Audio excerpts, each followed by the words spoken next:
राधे राधे दोस्तों, आज हम आपको भगवत गीता के कुछ संख्या दर्शन और योग दर्शन के बारे में बताने वाले हैं।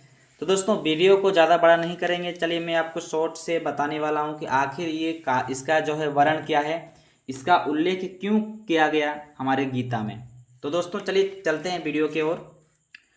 कुछ लोग ऐसा मानते हैं कि गीता जहाँ जहाँ संख्या शब्दों का प्रयोग हुआ है वहीं वहीं महर्षि कपिल के द्वारा प्रवर्तित संख्या दर्शन का वाचक है, परंतु यह बात युक्ति संगत नहीं मालूम होती है।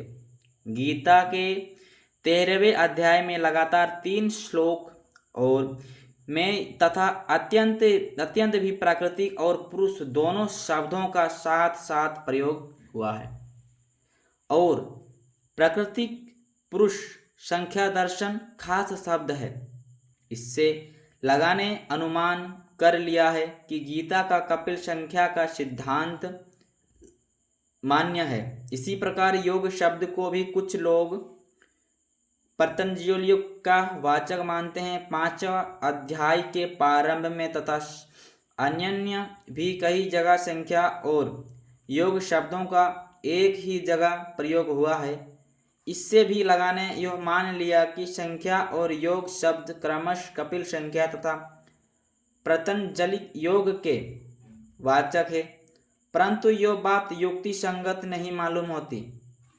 ना तो गीता का संख्या कपिल संख्या ही है और ना तो गीता का योग पतंजलि योग ही है।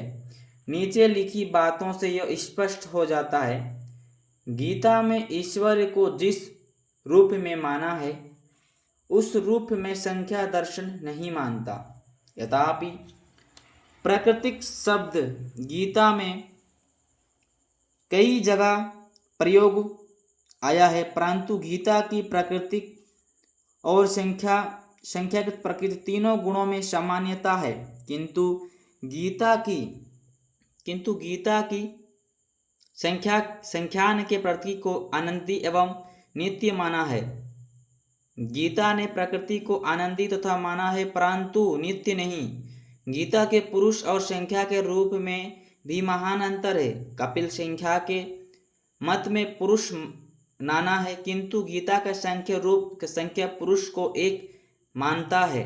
गीता की मुक्ति और संख्याति मुक्ति में भी महान अंतर है। संख्या के गीता में दुखों की अत्यंत निवृत्त है, मुक्ति का स्वरूप है। गीता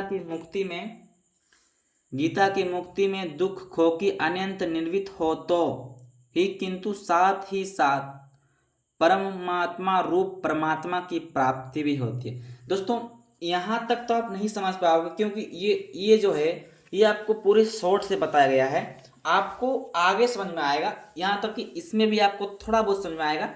अब जान लीजिए इसमें क्या लिखा है। इसमें यहाँ से आप समझ लीजिए, उपयुक्त सिद्धांत भेद के शिवा पतंजलि योग में योग का अर्थ है, समझिए अब योग का क्या अर्थ है, चिंतन वृत्ति निरोध। परंतु गीता में प्रकरणानुसार योग शब्द का विभिन्न अर्थों में प्रयोग हुआ है। देखिए, इस प्रकार गीता और संख्या दर्शन तथा योग दर्शन के सिद्धांतों बड़ा अंतर है।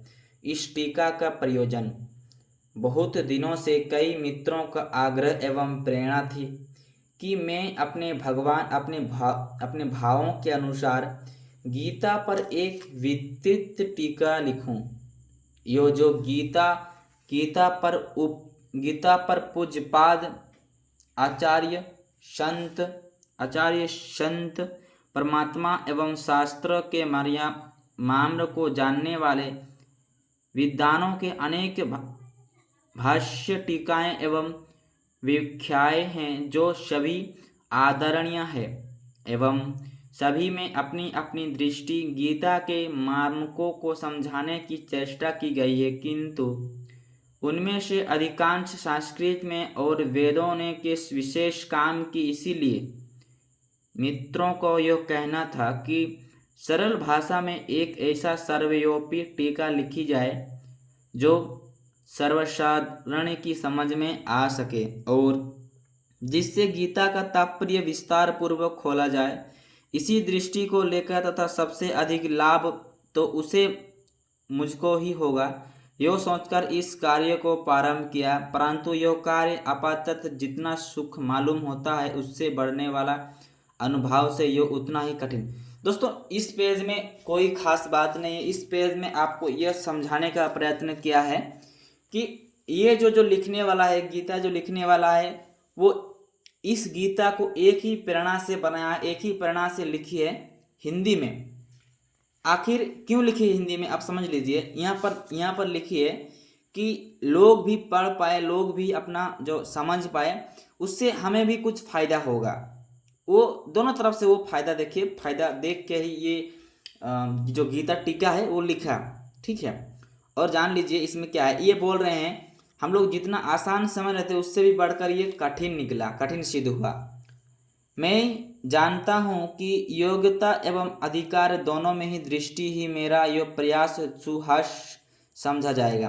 वो कह रहे हैं मैं जानता हूँ कि मेरे लिए भी और दूसरों के लिए भी मैं ये साहस समझा जाएगा लोगों के प्रति। वृद्धि की दृष्टि भी मैं अपने को इस कार्य के लिए नितांत अयोग्य पाता हूँ। इस गीता में जिसे सर्वमान्य ग्रंथ पर टीका लिखने का श्रद्धा अनधिकारी हूँ, रह गई भाव के संबंधित बात तो भगवान के उपदेशों का पूरा भाव समझाने की बात तो दूर रही, इसका संत शास्त्र में भी समझ पाया हूँ। यह कहना मेरे लिए दुस्साहस ही होगा।